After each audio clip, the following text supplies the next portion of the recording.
Aláròyé máa wí o. pásítọ̀ ajíbóyè gbàdájọ́ ẹ̀wọ̀n gbére ní kwara, èyí lohun tó ṣe. Láti oṣù díẹ̀ sẹ́yìn ni olórí ìjọ Mission House of Divine Land of Joy and Prayer Ministry, pásítọ̀ ajíbóyè ọláyínká, ti ń jẹ́jọ́ ẹ̀sùn pé ó fipá bá àwọn ọmọdé mẹ́ta lò pọ̀ ní àyíká inú ṣọ́ọ̀ṣì rẹ̀ níwájú ilé-ẹjọ́ gíga ìpínlẹ̀ kwara tó wà nílùú ìlọrin tí í ṣe olú ìlú ìpínlẹ̀ náà, níbi tí wọ́n gbé e lọ. Àmọ́ ní báyìí ìdájọ́ ti wáyé, pásítọ̀ yìí kò sì ní padà sílé rẹ̀ mọ́ nítorí ẹ̀wọ̀n gbére ni onídàájọ́ Hamid Gegele rán pásítọ̀ yìí nínú ìdájọ́ rẹ̀ lọ́jọ́rùú wẹ́sídẹ̀ẹ́ ọjọ́ 13 oṣù karùn-ún ọdún tá a wà yìí. Adájọ́ yìí ní ọkùnrin òjíṣẹ́ Ọlọ́run yìí jẹ̀bi onírúurú ẹ̀sùn tí wọ́n fi kàn án tó dá lórí ìfipábánilòpọ̀ lọ́nà tó lòdì sófin, ṣíṣẹ́ oyún fúnni lọ́nà àìtọ́ àti níní nǹkan ìjà olóró lọ́wọ́. Gbogbo àwọn ẹ̀sùn yìí ni wọ́n sọ pé ó lòdì sófin ìpínlẹ̀ Kwara. Onídàájọ́ Gegele sọ pé níṣe ni ọkùnrin ọ̀daràn náà ń lo ipò rẹ̀ gẹ́gẹ́ bí olórí ìjọ àti olórí ẹ̀sìn láti lo àwọn ọmọ tí kò tí ì tójú bọ́ tí wọ́n kó sákàtà rẹ̀. Adájọ́ ní ó wáá ṣe é débi pé ó sọ àwọn ọmọbìnrin tí wọ́n forúkọ bò láṣìírí ọ̀hún di irinṣẹ́ ìtura àti ìbálòpọ̀ fúnra rẹ̀ tó ń lò wọ́n nílò omi òjò tí kò sì bìkítà nípa ìpalára tóun kó bá ara àti ọpọlọ wọn. Bákan náà ni wọ́n sọ níwájú ilé-ẹjọ́ pé àìmọye ìgbà ni pásítọ̀ yìí fún àwọn ọmọbìnrin náà lóyún tí ó sì ṣẹ́ àwọn oyún náà fún wọn ní tipá. Ní gbogbo ìgbà ni wọ́n sọ pé ó máa ń dúnkookò mọ́ wọn pé wọn ò gbọ́dọ̀ lanu sọ nǹkan tóun ń ṣe fún wọn fún ẹ̀dá alààyè kankan.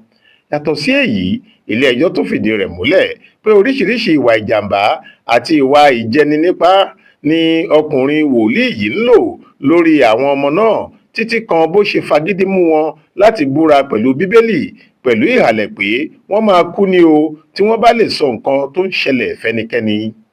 Adájọ́ ní ọ̀kan nínú àwọn ọmọbìnrin tó ń ṣe ṣíkàṣíkà yìí ròyìn bí olùjẹ́jọ́ ṣe mú òun lọ sílé tí wọ́n ń gbé jẹnẹrétọ̀ sí nígbà kan tó sì fipá bá a lò pọ̀ níbẹ̀ lẹ́yìn tí ó fi òróró ìyàsímímọ́ ra nǹkan ọmọkùnrin rẹ̀ kí ó lè tètè ríbi wọlé sí ara ọmọbìnrin náà.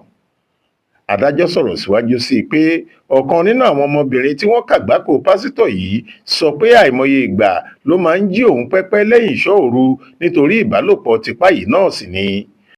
Ó ní ìkà àgbààyà tó ń fi tipá bá ọmọdé tí kò tí ì yẹ kó mọ ọkùnrin lò ní ọ̀daràn yìí, àti pé ìwà tí kò tọ́ tí àwùjọ kan tó bá dáa kò sì lè fààyè gbà ló ń hù. Ní ti àwọn ẹ̀sùn tó ní ṣe pẹ̀lú ìfipábánilò lọ́nà tó lòdì sófin pẹ̀lú ọmọ kékeré, ẹ̀wọ̀n gbére 3 ọ̀tọ̀ọ̀tọ̀ ni adájọ́ fún olùjẹ́jọ́ nítorí bẹ́ẹ̀. Bákan náà ni wọ́n tún rán wòlíì ọláyínká yìí ní ẹ̀wọ̀n ọdún 14 míì nítorí bó ṣe ń ṣẹ́yún lọ́nà àìtọ́ fáwọn ọmọdébìnrin náà. Wọ́n tún ka ẹ̀sùn oníga 8 míì sí olùjẹ́jọ́ lọ́rùn.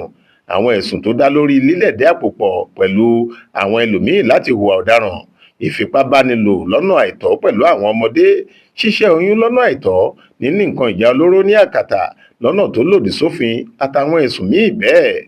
Gbogbo àwọn ẹ̀sùn yìí ni wọ́n ní ó lòdì sófin ìwà ọ̀daràn ìpínlẹ̀ Kwara àti ọdún 2006. Ní gbogbo ìgbà tí ìgbẹ́jọ́ yìí ń lọ lọ́wọ́ kó tó di ọjọ́ tí wọ́n ṣèdájọ́, àwọn ẹlẹ́rìí 12 ọ̀tọ̀ọ̀tọ̀ ni àwọn ikọ̀ agbèfọ́ba kó wá sí kóòtù, èyí tí amòfin Isa Zakari ṣáájú wọn pè jáde pẹ̀lú oríṣiríṣi ẹ̀rí àrítọ́kasí láti lè fìdí àwọn ẹ̀sùn yìí múlẹ̀ tako pásítọ̀ náà. Lọ́jọ́ 11 oṣù kejì ọdún yìí ni wọ́n kọ́kọ́ gbé ọ̀rọ̀ olùjẹ́jọ́ àtàwọn ẹlẹ́rìí ẹ̀ yẹ̀wò níwájú ilé-ẹjọ́. Níkẹyìn, adájọ́ Gegele pàṣẹ kí wọ́n gba ìbọn tí wọ́n rí lọ́wọ́ ọ̀daràn náà fún ìjọba àpapọ̀. Lẹ́yìn náà ni kóòtù pa á láṣẹ pé kí pásítọ̀ yìí lọ lo ìyókù ayé rẹ̀ lọ́gbà ẹ̀wọ̀n pẹ̀lú iṣẹ́ àṣekára. Monísọ́lá Sàká ló ṣàkójọ ìròyìn yìí fún Aláròyé. Faith Adébọ́lá ló kà á sétígbọ̀ọ́ yín.